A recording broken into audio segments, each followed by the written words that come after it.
Sir வணக்கம் sir. வணக்கம். என்னுடைய பாரத் மீடியாவுக்கு நீங்கள் இன்றைக்கு டைம் ஒதுக்கி கொடுத்தது ரொம்ப சந்தோஷம். இப்போ நீங்கள் வந்து இப்போ கிட்டத்தட்ட ஒரு 15 வருஷமா பிஜேபியில் பொறுப்புகள் எல்லாம் இருந்திருக்கிறீங்கன்னு சொன்னீங்க. இப்போ கன்னியாகுமரி கிழக்கு மாவட்ட அண்ணாமலைஜி ரசிகர் மன்ற நற்பணி மன்ற தலைவராக இருக்கிறீங்க. இந்த தேர்தல் எப்படி சார் பார்க்குறீங்க? இது நம்ம எதிர்பார்க்காத ஒரு தோல்வியாக இருக்குது பிஜேபிக்கு. எதனால இருக்கும்னு நீங்கள் உங்களுடைய ஐடியா ஏதாவது இருக்குங்களா? ஓகே, நேயர்களுக்கு வணக்கம்.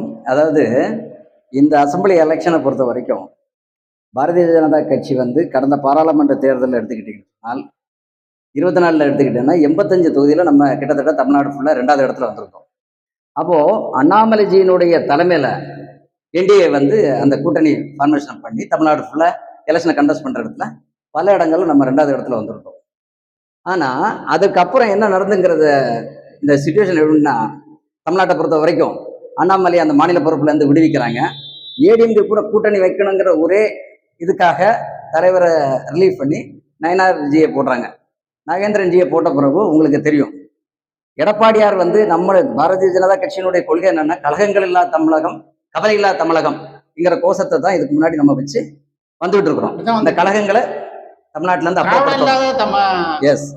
அப்போ இந்த தமிழகத்தை பொறுத்தவரையில காமராஜருக்கு பிறகு 1967 இருந்து எடுத்துக்கிட்டீங்கன்னு சொன்னால், இந்த திராவிட ஆட்சிகளை எந்த மாதிரி கொண்டு வந்தாங்க? அதாவது செக்குலரிசம், ஒரு மதசார்பற்ற நாட்டில் அவங்க பர்பஸா திராவிட முன்னேற்ற கழகத்தினுடைய ஒரு முதலமைச்சர் ஒரு தீபாவளிக்கு கூட பெரும்பான்மையாக இருக்கக்கூடிய 85% இருக்கக்கூடிய இந்துக்களுக்கு பண்டிகை கூட வாழ்த்து கூட தெரிவிக்காத ஒரு அடிப்படை, அது அறிவுன்னு சொல்றதா இல்லைன்னா ஆணவம்னு சொல்றதா, அந்த மாதிரி ஒரு மோசமான இக்கட்டான சூழலில் நம்ம 5 ஆண்டு காலத்தை முடிச்சு சட்டமன்ற தேர்தலை எதிர்வு நோக்கிற நேரத்தில் ஒரு பெரிய சர்க்கிள் பாரதிய ஜனதா கட்சியை பொறுத்த வரைக்கும் அண்ணாமலைஜி பாராளுமன்ற தேர்தலில் 85 சட்டமன்ற தேர்தலில் 2வது இடம் வந்த அந்த தலைவர்களுடைய தலைமையில நம்ம சந்திச்சிருந்தோம்னா, அந்த தேர்தலை 100 தொகுதிகளுக்கு அதிகமாக நம்ம 100% இன்னைக்கு விஜய் பெற்றிருக்கக்கூடிய இந்த வெற்றி நம்ம பக்கம் திரும்பி இருக்கும். அது என்ன ஆச்சுன்னா, அந்த இளைஞர்கள் அவ்வளவு தக்க வச்சவங்க தலைவரை அந்த பொறுப்புல இருந்து விடுவிச்ச ஒரே காரணத்தினால அவங்க எல்லாம் விலகிட்டாங்க. விலகி அதனுடைய அந்த ரியாக்ஷன் தான் தாவேக்கனுடைய இந்த டிவிக்கனுடைய மாம்பழம் வந்து பழுத்து வரும்போது கீழே விழுற கண்டிஷன்ல வேற ஒருத்த வந்து பழைய கட்டும்போது விழுது அப்படிங்கிற மாதிரி ஒரு சூழல் ஏற்பட்டு. ஆமா, ஏன்னா இல்லைன்னாக்கி அந்த ஒரு 3 வருஷத்துல விஜய் முதலமைச்சராக ஆயிட்டாரு, அரசியல் வந்து வரணும். 3 வருஷம் இவ்வளவு பெரிய ஒரு எம்ஜிஆருக்கு இல்லாத ஒரு வளர்ச்சி வெற்றிலாம் ஒரு கிடைச்சிருக்காது. அண்ணாமலைக்கு ஒதுக்கிட்டாங்களோ, ஒதுக்குறதுனால ஒரு இளைஞருடைய ஓட்டு, இளம்பனுக்கு ஓட்டு அங்க போயிடுச்சா அப்படின்னு எனக்கு ஒரு சந்தேகம். 100%. அதாவது இளைஞர்கள் வந்து ஒரு கலங்கரை விளக்கமா பார்த்தாங்க.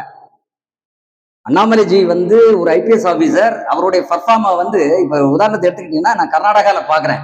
அவர் வந்து லாஸ்ட்ல போடும்போது சர்வீஸ் பெங்களூர் சிட்டி கமிஷனரா வர்றாரு. வரும்போது அவர் நான் ரிசைன் பண்ணிட்டு நான் ஏதாவது இந்த நாட்டு மக்களுக்கு செய்யணும் அப்படின்னு சொல்லி அரசு உத்தியோகத்தை விட்டு ஒரு ஐபிஎஸ் ஆபீசர் எங்க வர்றாரு, அரசியலுக்கு வர்றாரு. அப்போ கர்நாடகா பீப்புள் சொல்றாங்க, என்ன சொல்றாங்க, நீங்க எங்க இந்த கர்நாடகாவுக்காக பணி செய்யுங்க, உங்களை நாங்க முதலமைச்சராக்கணும்னு சொல்லி எத்தனையோ கன்னட அமைப்புகள், அரசியல் கட்சிகள் சொல்றாங்க. அதெல்லாம் அவர் உதறிட்டு நான் பிறந்த மண்ணுக்கு நான் செய்யணும், தமிழ்நாட்டுக்கு செய்யணும் குறிப்பா அப்படின்னு சொல்லி வந்தாரு.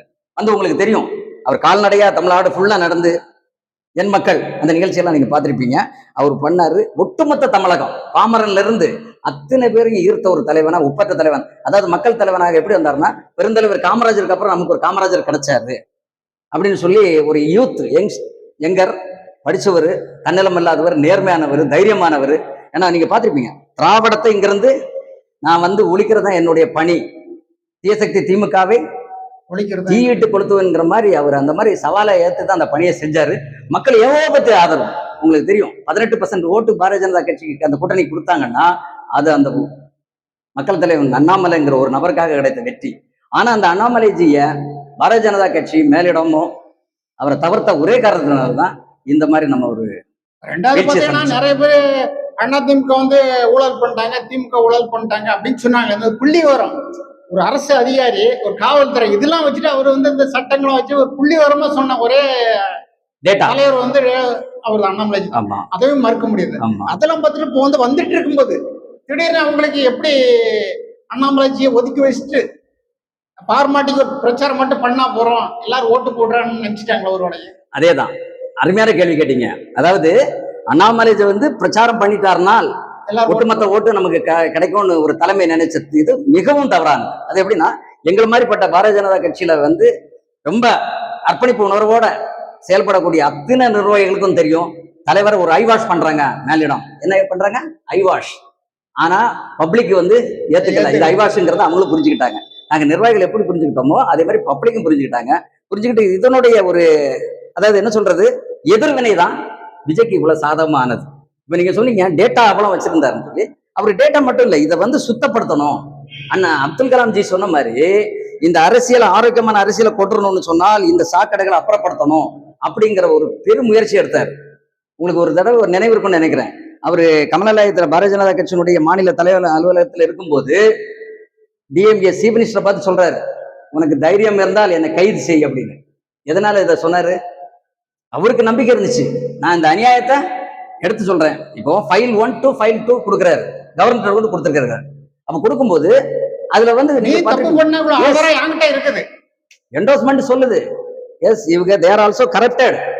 உங்களுக்கு ஜெயதர்ஷன் ஆகட்டும், ஏவா வேலை ஆகட்டும், இவங்க எல்லாம் கரப்டடு. இந்த ஜி ஸ்கோரு, அந்த முதல்வருடைய குடும்பமே ஒட்டுமொத்தமாக எங்க என்ன பண்றாங்க, இந்த தமிழகத்தை வந்து அப்படியே சுரண்டி ஒண்ணும் இல்லாம கிட்டத்தட்ட 10 லட்சம் கோடி கடனை இன்னைக்கு காமிச்சிருக்கிறாங்க.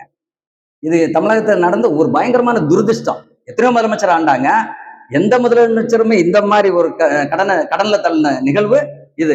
இதை தலைவர் வந்து தட்டி கேட்கிறாரு. அப்போ உங்களுக்கு நல்லா தெரியும், ஞானசாகர் அந்த பல்கலைக்கழகத்துல நடக்கக்கூடிய நிகழ்வுல இவர் ஒரு போலீஸ் ஆபீசர், அவர் கிரிமினல், அவன் என்னென்ன ஆக்டிவிட்டிஸ் பண்ணுவாங்கிறது அப்படி பொதுமக்களுக்கு அதான் பொதுமக்கள் விரும்புறாங்க. ஒரு காவல் தெய்வமாக அண்ணாமலை பார்த்தாங்க. அப்ப அவர் சொல்றாரு, அந்த சார் யாரு?